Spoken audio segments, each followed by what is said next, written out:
So I am so excited to have Natalie Caciagli with us today. So Natalie is practice lead geochemistry at BHP, where she works on a wide range of international projects in copper and nickel exploration, from the concept stage and prospectivity analysis to the program and project stages of target testing and target definition. So with her expertise, I am so excited to hear from her today about when your ML model didn't work.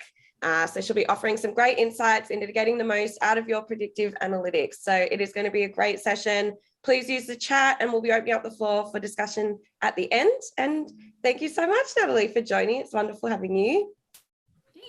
Thanks. I'm happy to be here. Thanks for having me. So yeah, today what I want to talk about is basically what you can learn from your failures of your machine learning model. So, as it says here, your model didn't work, but not all is lost. You can still learn. You can still learn something, and usually something kind of interesting about your geology, your ore body, from the failure here of your models. It's not switching. Great, there we go. So what can you learn when your model doesn't work out? So machine learning models, what I'm talking about are supervised classification, unsupervised classification. And these are all powerful tools that we can use to find and apply patterns. And a lot of the examples here, I combine both supervised classification and unsupervised classification. A lot of the examples that I'll talk about are supervised models, but I like to inform them from unsupervised. And so the unsupervised classification kind of lets your data speak. It lets you see what the patterns are in your data and then find proxies to see if you can apply that to the labels that you've generated. So this is where you're classifying those labels.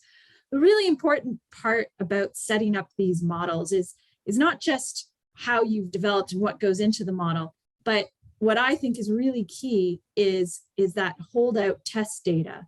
So the ability to reserve some data that hasn't been used to train that model and test that model on that data set. And if you're careful about how you set up that test data, it's going to allow you to investigate both where your model is, you'll see where your model is working, but it allows you to investigate where your model isn't working and how it's failing. So that's really what I want to get across today is that holdout test data set.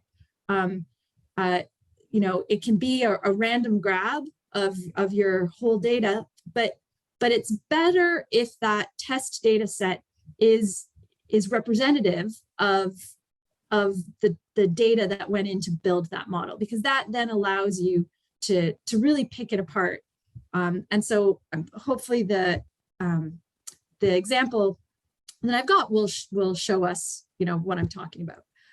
So the first example here, so I'll have 3 examples for this talk. The first example really is one where the machine learning model worked as expected. So this successfully classified the domains that we were hoping to build. So this was a random forest algorithm that we were using to build gold estimation domains. And that then led us to better understand the mineralization in this ore body and what was controlling it. The second example that I have is of a neural networking model where it worked in some places, but we did have lower classification in some other categories. And because we could pick that apart, and because we had some geochemical data there too that we could use to leverage these different classification labels apart, we could see that the problem here was that our classification labels were inadequate. So the investigation of the error actually led us to understanding that our labels and our understanding of the lithology here was inadequate in some cases.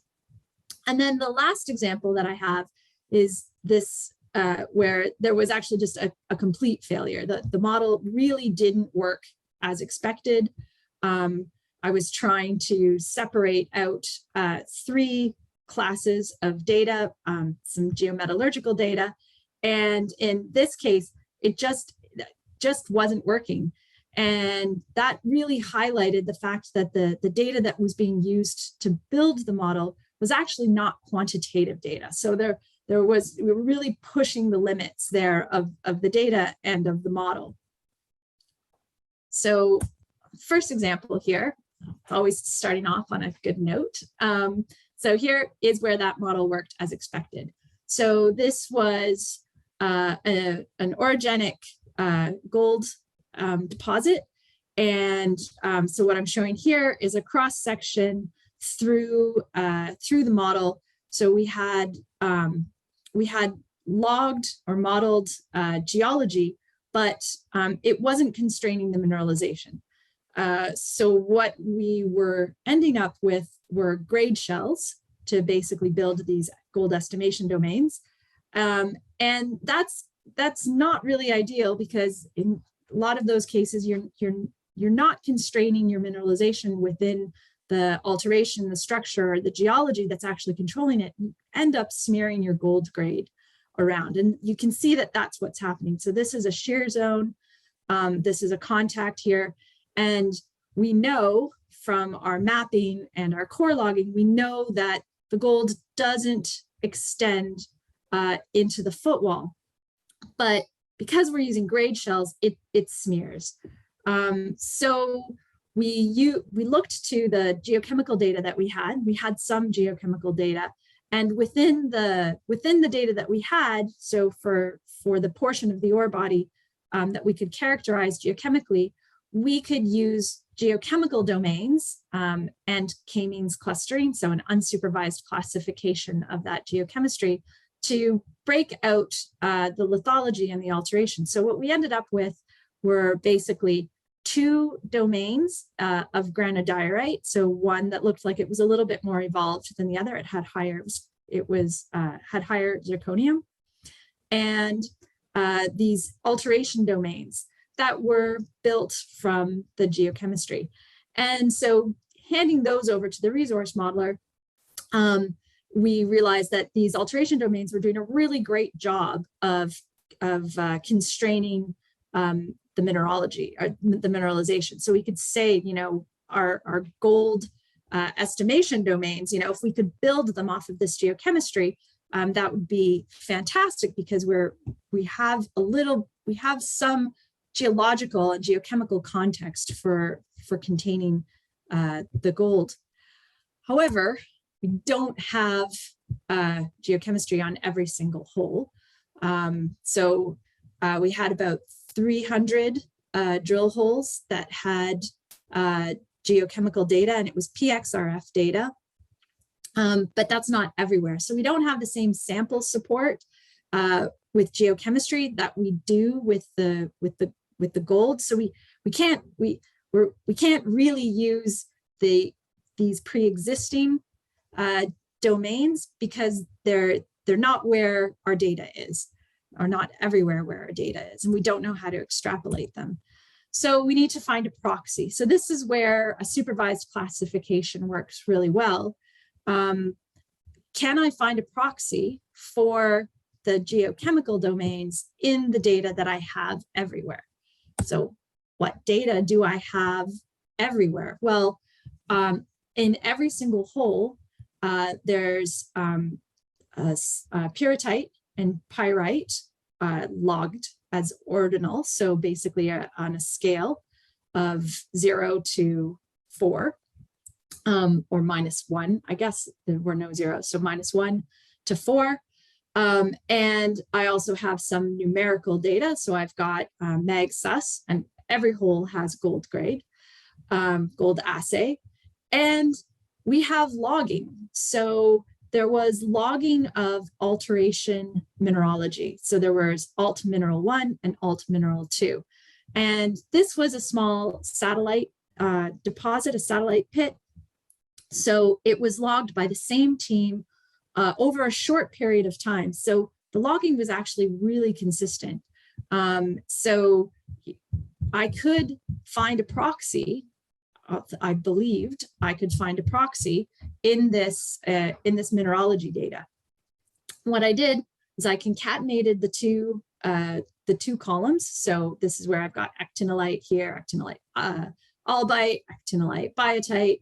So I've concatenated these, and then I used a one-hot encoding. So this basically takes all of these different categories and just turns them into a binary system. So it's either a 1 or a 0 for all of these different categories. So this gives me like 76 different combinations. So plus the ordinal data and the numerical data, I now have a way to take my geochemical data and see if I can predict that using this logging data. So first of all, like I said, I'm going to split my data set. It's really important that the data, I don't use all of my data in the training, because then I won't really have a way to do a blind test with some of this data of this classification model. So I split it 75-20. So 75% of the data went to train the model, and I held out 25% for evaluating the model. But it took a while to build the training and the test data split, because I wanted to make sure that what I was training the data was representative of what I was going to test the data, and that by doing a random split, I wasn't going to be creating a bias in either data set. So I used the MagSus and the gold data to make sure that I've got about the same grade, about the same magnetic susceptibility in each portion of the data set. So from this, I was able to build a random forest model and look at what was driving the classification. So obviously the most important feature that's driving the classification of, is it going to be the mineralization domain or not, is going to be the gold, but also pyrrhotite, biotite, and magnetite alteration, carbonate was important, low magnetic susceptibility, and biotite and sericite. So these were the key features that were driving this model. So this gives us an insight into how this model is working and what it's responding to. So now to see how it's working, we're going to apply it to our test data. And I'm pretty confident that my test data is going to be representative of what I've fed into it. And so from that, I was able to build a confusion matrix, which looks at what the actual classification, the geochemical classification of the sample was with what the model predicted. And so you can see here, for those alteration domains, I had 97% accuracy and a 96% precision. This is really key, because this was the domain that I was hoping to focus in on. I had less success with the accuracy and the precision of the different granodiorite domains. I wasn't so concerned with that, because to me, the most important designation was whether it was in alteration or not. And I can see where the mistakes were happening. So clearly the mineralization, the logged mineralogy, wasn't really very good at discriminating between the more evolved granodiorite and the less evolved granodiorite. And that makes sense, because when you think about what was driving the model here, none of these things are going to be features that are going to be really key on whether we're looking at slightly more evolved granodiorite or less. I've tweaked the model to really focus on whether I can split out that alteration. That was the point of the model. So putting this all together, these gold estimation domains now are characterized by a demagnetized zone based on magnetic susceptibility, so magnetite destruction. We can describe the which diorite, granodiorite, the alteration tends to be focused in, which is going to be the slightly more evolved one. Also, we know that it is related to biotite, carbonate alteration, and quartz carbonate veining, as well as pyrrhotite. So now we've got a geological context for these gold estimation domains. We can describe the alteration that is fingerprinting where we'd expect to find the gold. These new estimation domains, like I said, they've got geological context. They also demonstrated homogeneous distributions of mineralization. So they were able to be used as estimation domains. This then de-risked the project, both the resource estimate and the mine planning. And the really nice thing is we managed to increase the gold grade and make the pit a little bit smaller because we weren't smearing gold where it wasn't as an artifact of our calculations. So this is how we would like things to work all the time. Not only do they work, these models work, but they teach us something. They help us generate some insight into our ore body. Doesn't always happen that way. So here's an example where the model didn't work as expected. So in this case here, this is a project that I did with Core Geosystems. This was a really early version of their Scepter system. So this was, the Scepter Geo was a way to use computer vision and machine learning to predict lithology and alteration from these high resolution images. And I'd strongly encourage you to check these guys out. So this, like I said, was a really early version of their system. And even in this sort of early stage, we had an 80% accuracy in predicted lithology and alteration in all but 3 lithology types. And interestingly enough here, it pinpointed the lithologies where we were having difficulty logging in the first place. We were able to use our geochemistry to kind of pick things apart and see that this is where we were having problems. And we could understand better why the model was failing. And it really pointed to inconsistencies in the training set, which tends to be the hardest part about any of these predictive lithology machine learning models is coming up with a really good, clean training set is really hard. So we'll go into the data here. So here's the confusion matrix. So you can see that the true label for the rock types is here on this axis, and along the bottom axis is the predicted label. And for the most part, where we're predicting, we're matching the true classifier. So with about 80% accuracy in all cases, except when we get to this AD, which is the andesitic dome. And when we get to this lithology, it's kind of all over the place, but we can see that what we're mixing up our andesitic dome with dacitic dome, or sometimes felsic tuff, and sometimes this rock flower breccia.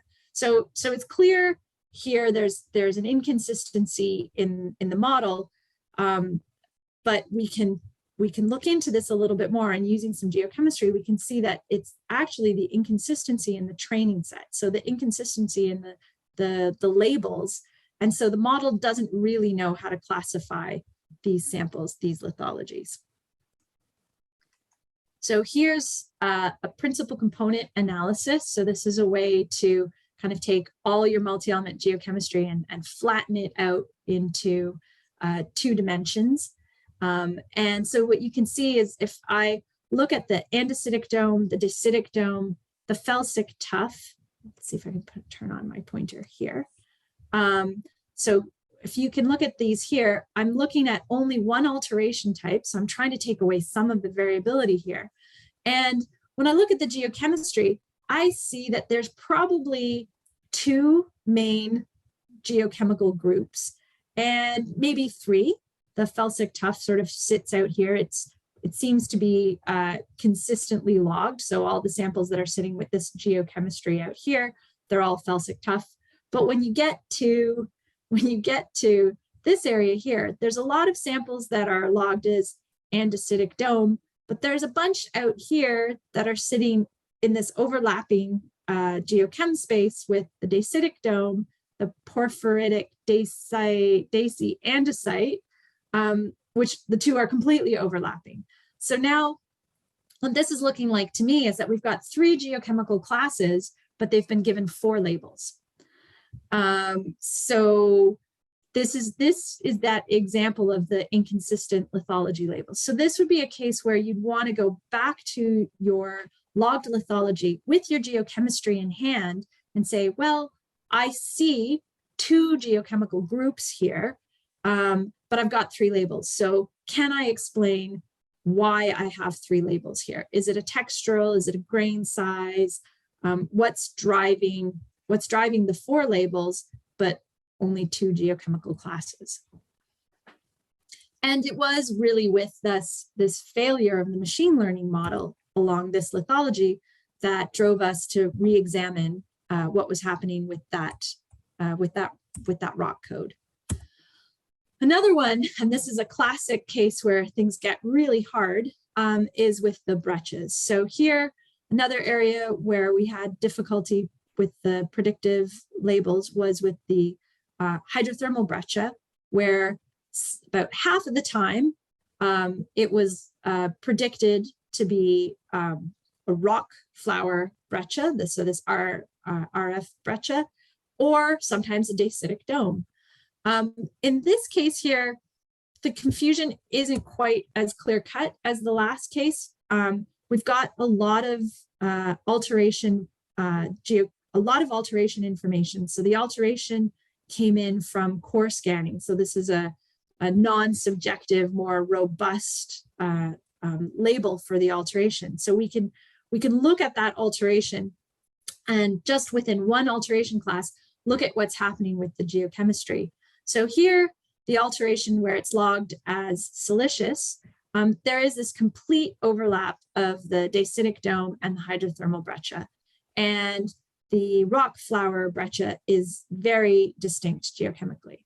So what is really happening here? This is a question that I would have is, are we really looking at 2 distinct rock types here? Or so is it really like a diatreme breccia, or are we looking at a structure where we've got brecciated and silicified dacite dome? So maybe this code isn't being used correctly. Maybe this is reflecting structure rather than a completely different rock type. So the failure here is leading us to ask, I think, really important questions about our geology model. We can look a little bit further here. Alteration, especially this kind of alteration, can really strongly alter the geochemistry. This is a very acidic alteration, so it tends to leach out a lot of elements and really change the mineralogy quite a bit. So let's look at a different class of alteration and see, does that designation still hold? So in this case, when we look at only quartz alunite alteration, the rock flower breccia samples and the hydrothermal breccia samples, everything's overlapping. So here, what's clear is that this intense alteration here, it's going to make that dacitic dome visually and chemically really difficult to distinguish from the breccias. So now the question is, are we looking at an altered dacitic dome? Are we looking at this structural breccia like we could see with a slightly less alteration? What's clear is that at this point here, we need to spend more time with our logging codes, and we need to spend a little bit more time, perhaps layering the geochemistry and the alteration, and pick apart these samples and make sure that we're consistently logging, because what is clear from the failure of this model is that we're not being consistent in our logging codes here. And just sort of for completeness, we'll throw the andesitic dome samples back in here just to see where they plot in relation to the alteration with the rock flower breccias. And so what you can see is that this alteration system, this alteration code, I guess the quartz alunite alteration, is really representative of high acid alteration where we have drastically changed the geochemistry. So we're going to have to focus a lot more on texture, and maybe our mineralogy is going to be a bit challenged as well. So this is where we're going to want to have our best geos spending most of their time. So I would basically, send people back and say, these are our key lithologies in these alteration zones, and this is where we need to go back because this is where our logging is getting really inconsistent. So this is a case where the failure of the machine learning really pointed out the weaknesses in the model and where our understanding needed to be improved. So the takeaway lesson here is it failed, but it actually taught us something important as well. And third example here, this is a case where that machine learning model didn't work at all. So this is a complete failure of the model. This was a case where we also had this inadequate ore body characterization. There were some geometallurgical domains that were built, but they really weren't consistent or they couldn't be evaluated in a geological context. We would expect that the point here was to look at filtration rates of the gold ore, the expected filtration rates when we mined it. And we were kind of expecting that we would be able to see a correlation between lithology and alteration and the filtration rate, because the filtration rate would be dependent on the alteration and the alteration mineralogy. So we kind of expected that we should be able to say, yes, these lithological domains, when they've seen this style of alteration to this intensity, we'd expect it to correlate to a poor filtration rate. But what we found is that within the geomet domains that were created, there was no correlation with lithology and alteration.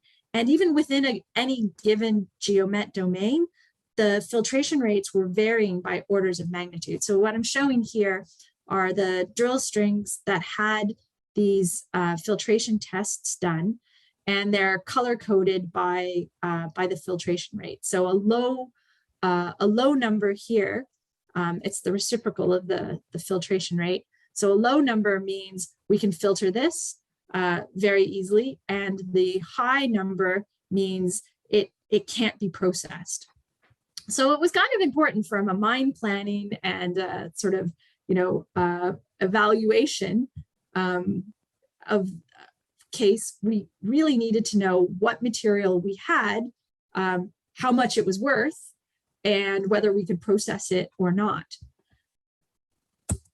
So I did have some mineralogical data and geochemical data. So I had about 1,100 samples that had really good geochemical data and also ChemScan. So we had some mineralogy. And the samples were not large composites. They were actually over 2-meter intervals, so the same as the gold assay. So now we could kind of correlate, make a direct correlation between the gold grade, the geochemistry, and the mineralogy. And integrating the geochemical data with the ChemScan data, I was able to confirm that, yep, we can see that the geochemistry is related to the mineralogy. So this is another principal component diagram of basically everything. So I've flattened all the geochemistry and all the mineralogy. I've flattened it into into these 2 dimensions, but you can see these vectors here that show you what each component is made up of. So for example, principal component 1 is this axis here, and it's kind of describing where we've got the sulfides and where we've got minerals that are perhaps more related to silicates or feldspar. So I've got my aluminum and my sodium here. So, so I can say, yep, geochemistry in this case with the data set that I have is a really good proxy for mineralogy. And you would think that mineralogy is really just a proxy for the geomet variables here, because that's really what we're looking at. So now what I wanted to do is look at the filtration rate in the context of the mineralogy and geochemistry. So here's another principal component plot, and I'm showing the samples that are spaced out in geochem space. So the same geochem space that you saw in the previous one, but now I've got each sample is coded by a mineralogical domain that I built from the ChemScan, and the symbol size represents the filtration rate for that sample. So the larger symbols represent poor filtration. So you could see here, I've got potassium and rubidium, cesium, magnesium. So maybe these are related to micas. So this is, I can say that maybe I've got poor filtration, which is corresponding to enrichment in these elements, which would be the major components of micas or clays. So, okay, can I now use my geochemistry to predict the filtration rate? So I can correlate multi-element data and ChemScan data to mineral assemblages, and it looks like that filtration rate, based on this plot here, there's some relationship here. So does this relationship hold well enough to build a supervised classification model? So once again, I've got the problem that I don't have geochemistry everywhere where I have a filtration rate, but what I did is I tagged my geochem samples with the filtration test data that was closest to it. So I gave it a 25-meter search radius. So now I've got about 600 geochem samples with a filtration measurement. And now the guidance from the mine planning and the metallurgy department was I needed to break this out into 3 categories, because this is what the mine planning was working off of. They wanted to see the material that could be processed, so it had a filtration rate of less than 5. The material that was maybe a little bit more challenging, but if we blended it, we might be able to still process it. So it had a range between 5 and 10.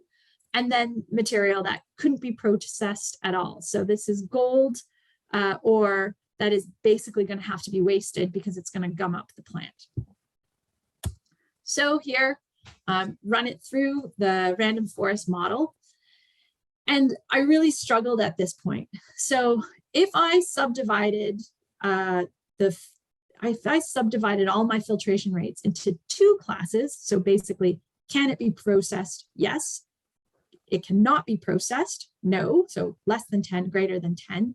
I could get a model that would be predicting correctly about 80% of the time. But when I looked at where the failures, where the misclassification was occurring, it was always occurring with those high filtration rates. So I really wasn't able to adequately predict the waste. So this is a little bit concerning, because this is maybe not, adding a lot of confidence into this mine plan. So I decided to look at my data. So maybe there's an artifact in my data set. Maybe there's a bias from the testing lab. So pulling that apart, I looked at spatially where all the tests came from. Did we use we used 5 different labs through different times. So maybe each lab had a slightly different test and they were looking at slightly different material. But by and large, when I looked at the average filtration rates and the range of filtration rates that were coming out of each lab, they were all pretty much testing similar material and coming up with similar numbers. It was just that I couldn't pick out what was driving the high numbers from the low numbers. So at this point, I decided to try to understand what was the precision of each test. So what is this leaf filter test that we use to get our filtration rates?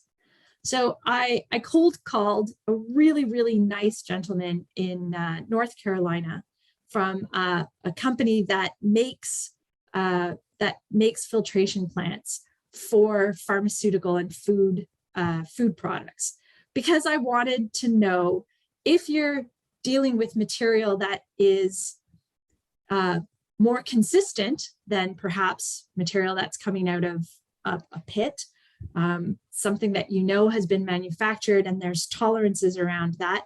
If you're going to be testing this material, what's your precision on each individual test?